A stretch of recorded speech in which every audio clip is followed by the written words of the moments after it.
Hello students, welcome to our online classes. Today we are discuss about sex determination in human being. Human beings में sex determination कैसे होता है, कैसे पता चलता है कि जो आने वाला हमारे बेबी है वो मेल है कि फीमेल है। आज हम इसी टॉपिक पे डिस्कशन करेंगे। तो इस चीज़ को जानने से पहले हम लोग को जानना पड़ेगा कि हमें क्रोमोसोम्स क्या होते हैं और कैसे वर्क करते हैं। तो chromosome is a thread like material that contain genetic properties.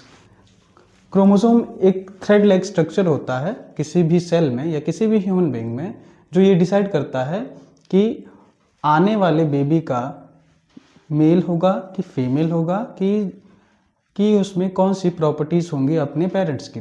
तो आइए समझते हैं। सबसे पहले क्या होगा, हम लोग जाने कि ह्यूमंस में सबसे पहले 23 पेयर्स ऑफ क्रोमोसोम्स पाए जाते हैं। पेयर्स में 23, नंबर्स में 46।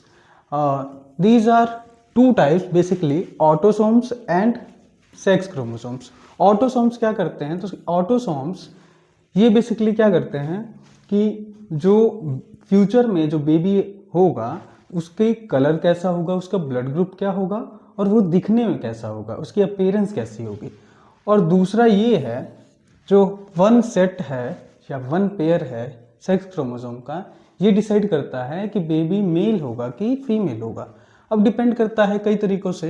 अब इनकी जो संख्या है सेक्स क्रोमोसोम्स की, इंक्रीज और डिक्रीज होने के अकॉर्डिंग ये पता चलता है कि मेल होगा कि फीमेल होगा। और डिक्रीज होता है, इंक्रीज होता है, तो इनमें एक कंडीशन आ जाती है जिसका नाम होता है ट्रांस। इनका नाम होता है ट्रांस, जिन्हें हम लोग ट्रांसजेंडर के नाम से भी जानते हैं।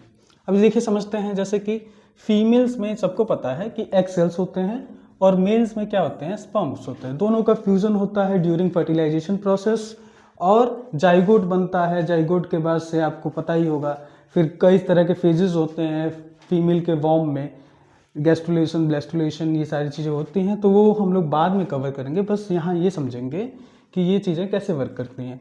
अब देखिए, स्पर्म और एग मिलते हैं तो क्या होता है कि जाइगोट का फॉर्मेशन होता है।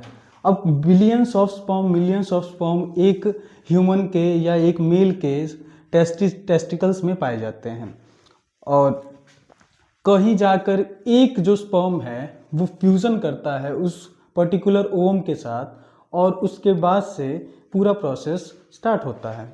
अब देखिए,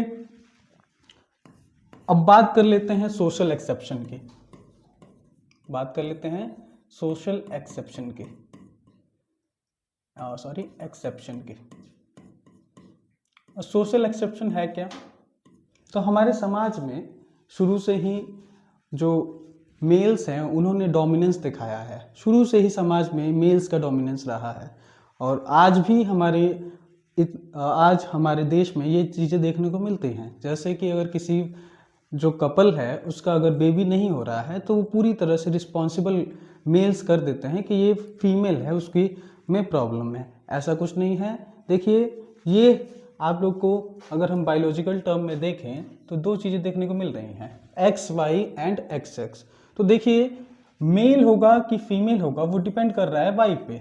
अगर वाई का फ्यूजन एक्स के साथ होता है फीमेल के, यहाँ देखिए क्रॉसिंग हुई है, तो यहाँ पे अगर एक्स क्रोमोसोम उस मेल का फीमेल के साथ क्रॉस होता है तो फीमेल्स होती हैं, और वाई अगर पर्टिकुलरली क्रॉस होगा तो मेल होगा।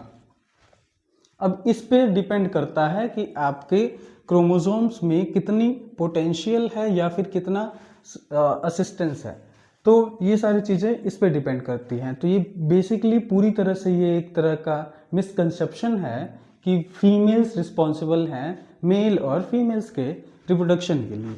ओके, तो यहाँ हम लोग ने समझ लिया चीज़ें कैसे वर्क करती हैं। हाँ, अब एक बात और है कि कई बार क्या होता है कि फीमेल्स जो होती हैं जेनेटिक डिजीज का कैरियर होती हैं। अब कैसे कैरियर होंगी, तो कैरियर क्योंकि इनमें एक्स क्रोमोसोम पाए जाते हैं, और एक्स क्रोमोसोम पे अगर हम मान लेते हैं किसी जेनेटिक डिजीज सी इसके एक्स क्रोमोसोम पे अटैच हो गया, फीमेल के एक्स क्रोमोसोम पे अटैच हो गया, तो इन फ्यूचर में आने के लिए जब फ्यूचर के बेबी डेवलपमेंट होती है, जब फ्यूचर में बेबी होगा तो उसमें क्या होगा कि जो ये C4 कार्सिनोजन होगा या जब पहले तो हम लोग जान लेते हैं कैंसर ये या फिर जेनेटिक डिजीज कैसे वर्क करती हैं। तो ह्यूमंस में 10 जीन्स का ग्रुप होता है जिसे हम लोग ऑन्कोजेन बोलते हैं, ऑन्कोजेन, या इसे ऑन्कोजीन भी पढ़ सकते हैं, प्रोनाउंसिएशन डिफरेंस हो सकता है। तो क्या है, ऑन्कोजेन किस में बदल जाता है, कार्सिनोजन में, और ये कार्सिनोजन कॉजिंग होता है किसी भी जेनेटिक डिजीज का। सो ये चीज़ें कई बार फीमेल्स कैरियर होती हैं और मेल्स कभी भी कैरियर हो नहीं सकते हैं, क्योंकि इनमें एकमात्र ही एक्स क्रोमोसोम पाया जाता है। So I hope this video clearing your all misconceptions. Thank you everyone. Have a nice day. Thank you.